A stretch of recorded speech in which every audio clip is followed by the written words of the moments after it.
Introducing the new 20 by 20 expandable 2-bedroom tiny home from EZ Livin with a removable panel to allow for one large bedroom if desired.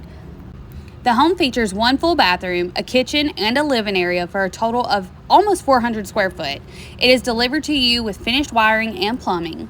Once your new container home arrives at your location, there are a few simple steps that should take less than an hour to expand your new home to its full size.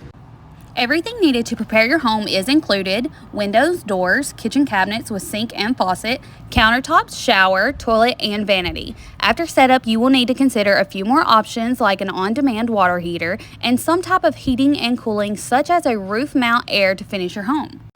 Most people opt for smaller than average appliances to put the finishing touches on their tiny home. The home is supplied with solid foam walls sandwiched between two pieces of 28 gauge metal that provides an R19 insulation value and is provided with a 50 amp electrical similar to an RV, which all adds simplicity for setup and maximum efficiency for long-term living.